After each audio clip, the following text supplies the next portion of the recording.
Welcome back to Byline. I'm Brian Lilly. Well, Trinity Western University is now going to have to fight corporate Canada if it wants to establish a Christian law school. The university in British Columbia made headlines earlier this year when law societies in Ontario and Nova Scotia refused to approve the school. Now, a group of corporations led by the General Counsel of the Bank of Montreal, they're joining the fight against the school. Canada Christian College President Charles McVitie joins us now from Toronto.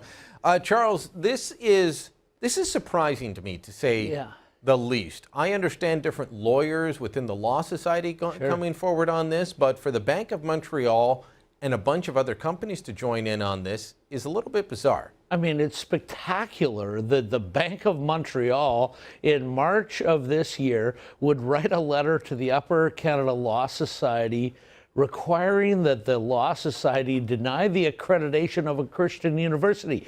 What business is that of the banks? A Christian university has no impact on their institution, on their profits, on their banking fees, on their hiring processes.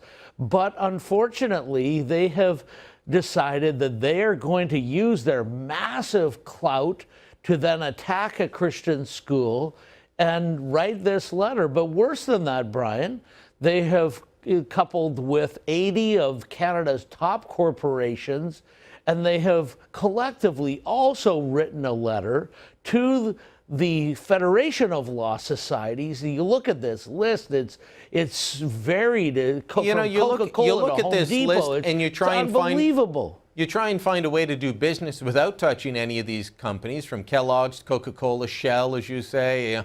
Yes.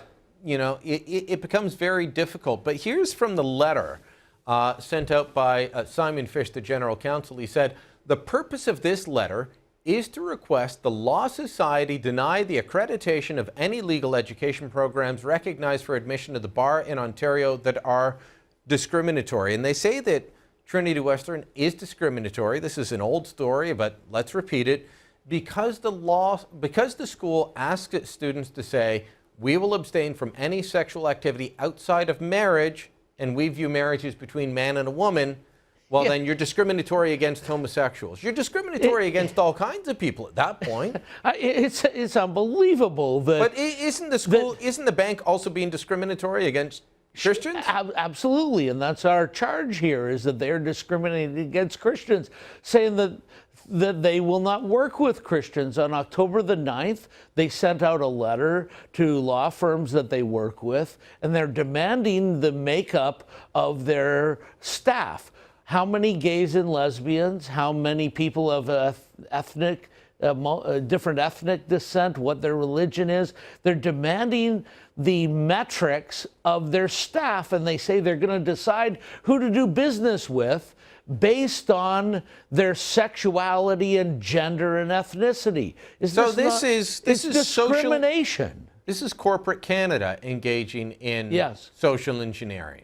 Well, it's the corporate Canada engaging in discrimination against anyone who supports traditional marriage. And yes, I'm a Christian, so I'm speaking on behalf of Christians, but your viewers, if any of them are of any other walk in this world, if they support traditional marriage, according to the Bank of Montreal, according to these 80 massive mega corporations, they're not going to do business with you if you do not share quote unquote their values. All right. That is scary. It is troubling, to say the least, Charles, and it's a disturbing trend that I hope we don't see more of. Maybe maybe shining the light of day on this will change things, but if it doesn't, then it becomes a very worrisome trend. Charles McVitie, thanks so much. Brian, that's why we have at CanadianValues.ca these documents so people can read them. All right, go to CanadianValues.ca. You want